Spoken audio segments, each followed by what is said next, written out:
Jane Eyre, Chapter 19. The library looked tranquil enough as I entered it, and the Sibyl, if Sibyl she were, was seated snugly enough in an easy-chair at the chimney-corner. She had on a red cloak and a black bonnet, or rather, a broad-brimmed gypsy hat, tied down with a striped handkerchief under her chin. An extinguished candle stood on the table.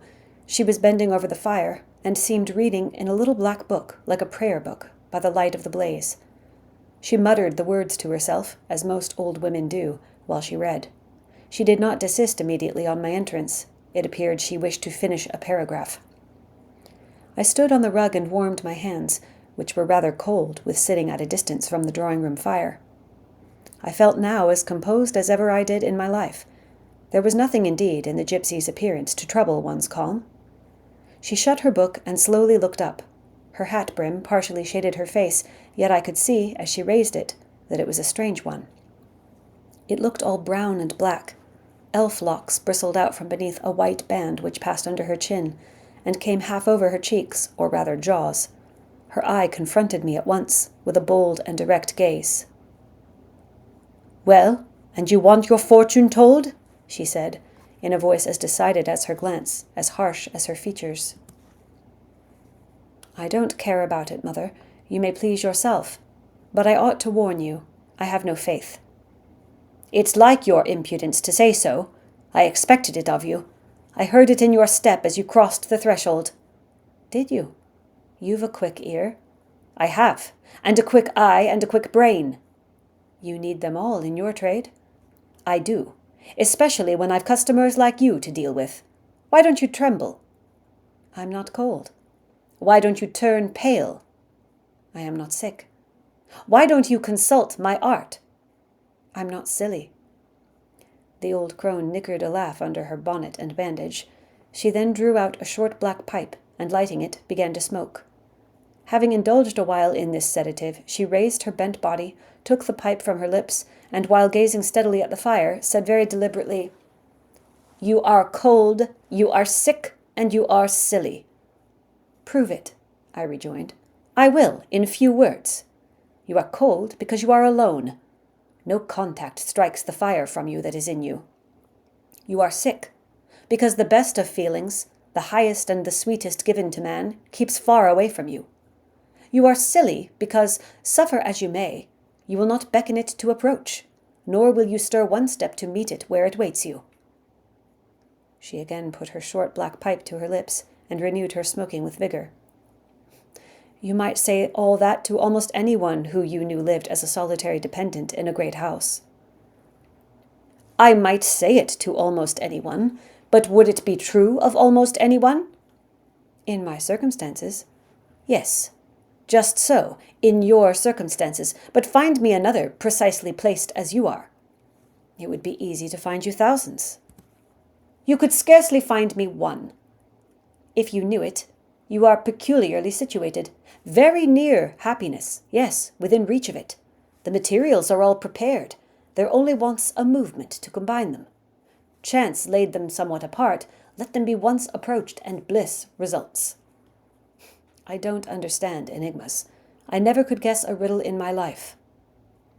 "If you wish me to speak more plainly, show me your palm." "And I must cross it with silver, I suppose?" "To be sure." I gave her a shilling.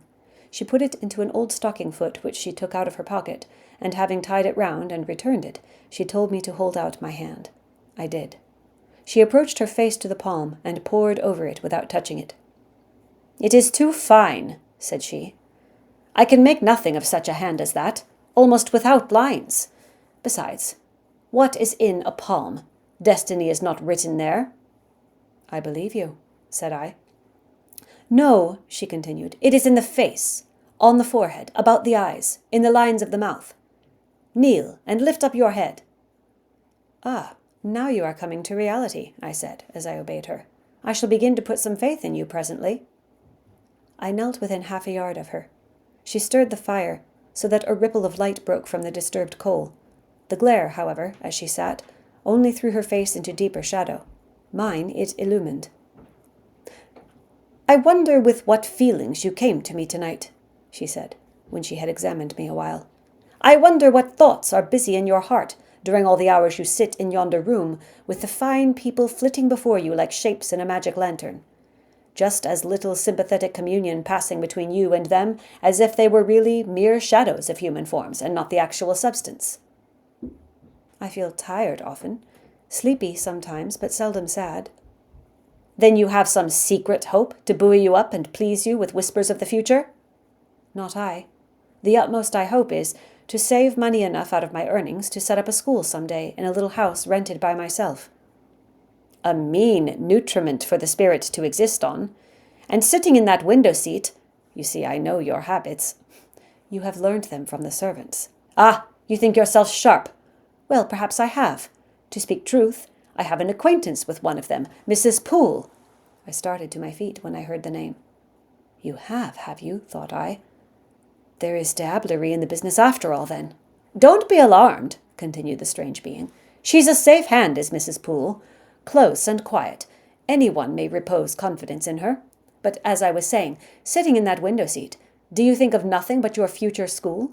Have you no present interest in any of the company who occupy the sofas and chairs before you? Is there not one face you study, one figure, whose movements you follow with at least curiosity?" "I like to observe all the faces and all the figures." "But do you never single one from the rest? Or it may be two." "I do frequently. When the gestures or looks of a pair seem telling a tale, it amuses me to watch them." "What tale do you like best to hear?" "Oh, I have not much choice. They generally run on the same theme, courtship, and promise to end in the same catastrophe, marriage." "And do you like that monotonous theme?" "Positively, I don't care about it. It is nothing to me." "Nothing to you? When a lady, young and full of life and health, charming with beauty and endowed with the gifts of rank and fortune, sits and smiles in the eyes of a gentleman you—" "I what?" "You know, and perhaps think well of." "I don't know the gentlemen here. I have scarcely interchanged a syllable with one of them. And as to thinking well of them, I consider some respectable and stately and middle-aged, and others young, dashing, handsome, and lively, but certainly they are all at liberty to be the recipients of whose smiles they please, without my feeling disposed to consider the transaction of any moment to me." "You don't know the gentlemen here? You have not exchanged a syllable with one of them? Will you say that of the master of the house?" "He is not at home." "A profound remark! A most ingenious quibble! He went to Millcote this morning and will be back here tonight or tomorrow. Does that circumstance exclude him from the list of your acquaintance, blot him, as it were, out of existence?" "No, but I can scarcely see what Mr. Rochester has to do with the theme you had introduced." "I was talking of ladies smiling in the eyes of gentlemen, and of late so many smiles have been shed into Mr. Rochester's eyes that they overflow like two cups filled above the brim. Have you never remarked that?" "Mr. Rochester has a right to enjoy the society of his guests." "No question about his right. But have you never observed that, of all the tales told here about matrimony, Mr. Rochester has been favoured with the most lively and the most continuous?" The eagerness of a listener quickens the tongue of a narrator. I said this rather to myself than to the gypsy, whose strange talk, voice, manner, had by this time wrapped me in a kind of dream. One unexpected sentence came from her lips after another, till I got involved in a web of mystification, and wondered what unseen spirit had been sitting for weeks by my heart, watching its workings and taking record of every pulse. "Eagerness of a listener," repeated she. "Yes, Mr. Rochester has sat by the hour, his ear inclined to the fascinating lips that took such delight in their task of communicating, and Mr. Rochester was so willing to receive, and looked so grateful for the pastime given him. You have noticed this?" "Grateful? I cannot remember detecting gratitude in his face." "Detecting! You have analyzed, then. And what did you detect, if not gratitude?" I said nothing. "You have seen love, have you not? And, looking forward, you have seen him married and beheld his bride happy?" "Not exactly. Your witch's skill is rather at fault sometimes." "What the devil have you seen, then?" "Never mind. I came here to inquire, not to confess. Is it known that Mr. Rochester is to be married?" "Yes, and to the beautiful Miss Ingram." "Shortly?" Appearances would warrant that conclusion, and no doubt, though with an audacity that wants chastising out of you, you seem to question it, they will be a superlatively happy pair. He must love such a handsome, noble, witty, accomplished lady, and probably she loves him, or, if not his person, at least his purse. I know she considers the Rochester estate eligible to the last degree, though, God pardon me, I told her something on that point about an hour ago which made her look wondrous grave. The corners of her mouth fell half an inch. I would advise her black-aviced suitor to look out. If another comes, with a longer or clearer rent-roll, he's dished. But, Mother, I did not come to hear Mr. Rochester's fortune. I came to hear my own, and you have told me nothing of it. Your fortune is yet doubtful. When I examined your face, one trait contradicted another. Chance has meted you a measure of happiness, that I know. I knew it before I came here this evening. She has laid it carefully on one side for you. I saw her do it. It depends on yourself to stretch out your hand and take it up. But whether you will do so is the problem I study. Kneel again on the rug. Don't keep me long. The fire scorches me. I knelt. She did not stoop towards me, but only gazed, leaning back in her chair. She began muttering, "The flame flickers in the eye. The eye shines like dew. It looks soft and full of feeling. It smiles at my jargon. It is susceptible. Impression follows impression through its clear sphere. Where it ceases to smile, it is sad. An unconscious lassitude weighs on the lid. That signifies melancholy resulting from loneliness. It turns from me. It will not suffer further scrutiny. It seems to deny, by a mocking glance, the truth of the discoveries I have already made, to disown the charge both of sensibility and chagrin. Its pride and reserve only confirm me in my opinion. The eye is favorable. As to the mouth, it delights at times in laughter. It is disposed to impart all that the brain conceives, though I dare say it would be silent on much the heart experiences. Mobile and flexible, it was never intended to be compressed in the eternal silence of solitude. It is a mouth which should speak much and smile often, and have human affection for its interlocutor. That feature, too, is propitious. I see no enemy to a fortunate issue but in the brow, and that brow professes to say, I can live alone if self-respect and circumstances require me so to do. I need not sell my soul to buy bliss. I have an inward treasure born with me, which can keep me alive if all extraneous delights should be withheld, or offered only at a price I cannot afford to give.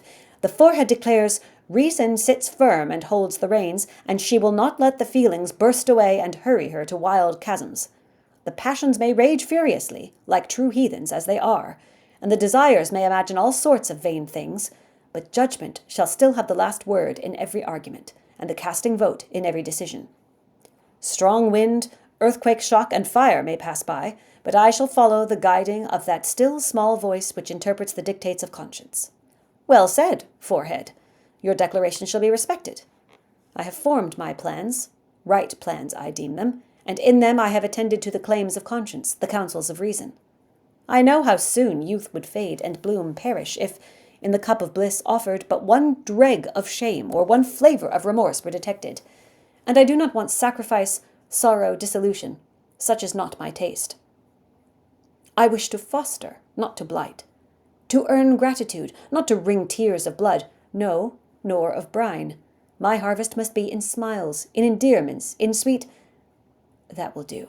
I think I rave in a kind of exquisite delirium. I should wish now to protract this moment ad infinitum, but I dare not.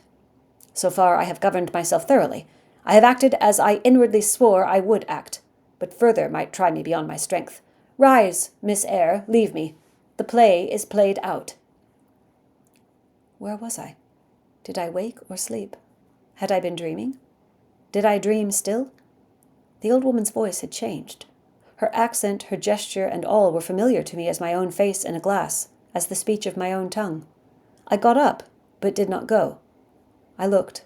I stirred the fire, and I looked again, but she drew her bonnet and her bandage closer about her face, and again beckoned me to depart. The flame illuminated her hand stretched out. Roused now, and on the alert for discoveries, I at once noticed that hand.